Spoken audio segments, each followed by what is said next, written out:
Hey guys, Paul from Ashen. It's new comic book day for the week of October 5th, and we're going to get started right now. This episode brought to you by Campfire Ashes. It is spooky season, so new episode every Friday, this month only, and then back to bi-weekly. Hey guys, it's Tim from Team Ashen, comic book store, Capes and Scowls. Paul and Tim do a thing. Let's talk trades. We got a bunch of, we got a good variety this week. We got Trial of the Amazons in hardcover. This was a really cool series, just really touching upon all the different women in the Amazonian universe there. We got Air Volume 1. This is kind of like the breakout book for G. Willow Wilson. Back in print again with a new volume. Well, a new printing. We got Black Hammer Reborn Part 3. This is Volume 7 of Black Hammer. I like that this universe just keeps going and going. I do enjoy Jeff Lemire a bunch, too. We got Little Monsters, which is also Jeff Lemire. Look at that. How perfect. I didn't even plan that. This book Paul loves. Right, Paul? Oh, yeah.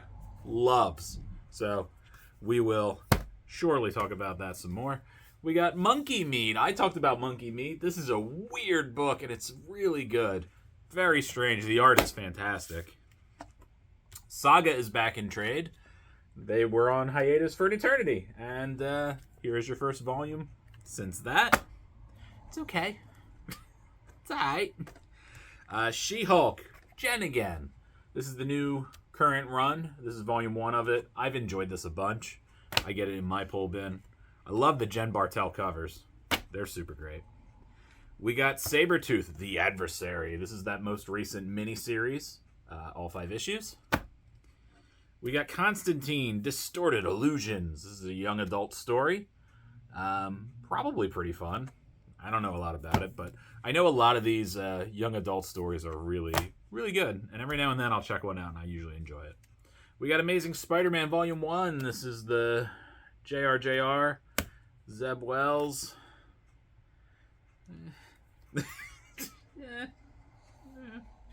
We got Mirka Andolfo's Sweet Paprika Volume 2. This book, a lot of people are pumped for this one. I got asked a lot, when is this volume coming out?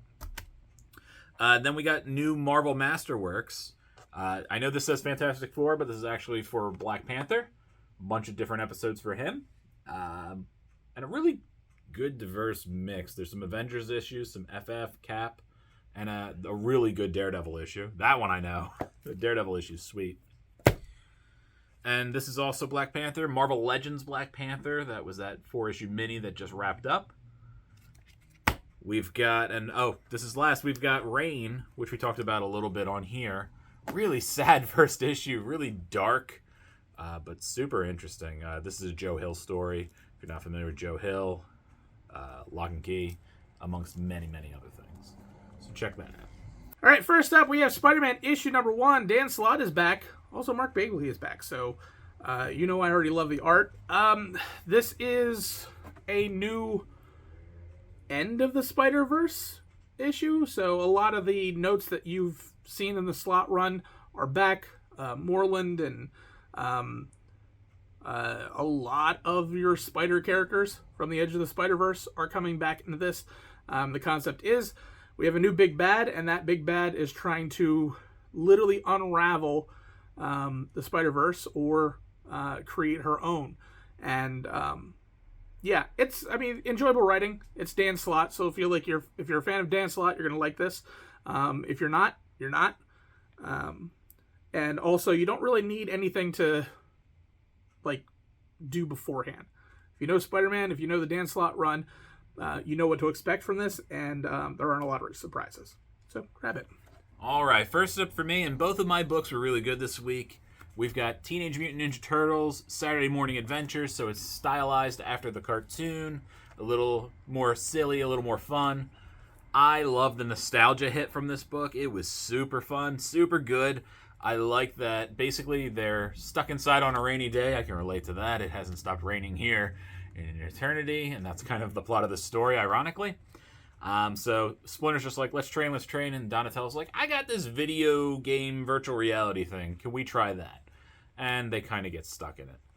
What is fun is some of the little nods to old Turtle stuff. The player select screen from the Ninja Turtle arcade game is in this, and as well as I think their handheld game, which was, not great. But This is really good. It's kind of one and done. Maybe they could continue like the thing going forward, but it felt like it wrapped pretty good here. So I'm a little curious. I know the G.I. Joe one kind of had like a loose story going through it. This G.I. Joe Saturday Morning. I thought this was a blast. I really enjoyed it. It's kind of cool to see some of these characters in this style that weren't really used in the cartoon that much. Like Toka and Razor. I don't think they were really used in that style at all. And just really cool pulls. So if you like video games, you'll love a lot of the references to video games. If you like the Turtles, of course you'll like it. And if you just want an 80s nostalgia hit, it's a no-brainer. You should read it. And my pick of the week, it is Dark Ride, issue number 1. This is a weird book. So we have a character, kind of a Walt Disney-esque character, who wants to scare the world. And does some really bad things. Catches his eye of what I would assume is a demon. And 30 years later, 40 years later, Devilland is the biggest amusement park in the world. And as creepy as it is, as great as it is, there's still things here and there that are going wrong, and we start to find very weird and creepy things happening. And the darkness that is this series. It's really interesting. The art is it works with this type of book, and there's a lot of stuff you don't see coming. So I would definitely grab this. This is very, very curious. I'm serious. I want to see how the rest of this goes. This definitely could be pretty cool. All right, time for my pick of the week. Paul, do you know what my pick of the week is? Not a clue. That's right. Look, I didn't break format this week. Yeah. Last week, man. So weird. I don't know what happened. But I'm back, top of my game. I guess this is what that looks like. So, my pick of the week is Junkyard Joe, issue number 1. This is from Image. It's from Jeff Johns and Gary Frank, along with Brad Anderson doing the coloring, and some other folks. This is a really cool story. It is a war story. It's got some gruesome parts. There's some war violence in it. It's also got some sad emotional parts, as all war will have. It feels like it's kind of a tribute to old war stories like your Sergeant Rocks and things like that, which I enjoy reading Sergeant Rock. Every now and then I'll just scoop one up to read it. I do the same thing with Archie's. I like certain things from the past, and basically this soldier gets inserted into a platoon in Vietnam, and he's kind of quiet and kind of keeps to himself, and they're like, screw it, we don't have time, let's go.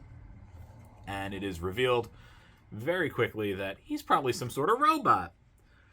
So while they're moving forward, he is super useful, of course, because robot. But also, they don't know where he's from. There's a lot of questions. Pretty interesting story. I loved it. I really love the afterwards, where they show you a bunch of soldiers from the past and kind of do a tribute to different veterans. They also talk about some other things that veteran societies have done. And I believe the black and white versions, all these covers are available in black and white, and I think those actually like donate money to different veteran societies. So if nothing else, pick it up, read it, learn a little bit more about some of these things that are going on. I thought this was super well done. I was very impressed, and that's probably all I can give you without giving it away. But the art's really solid, and the writing was very good as well.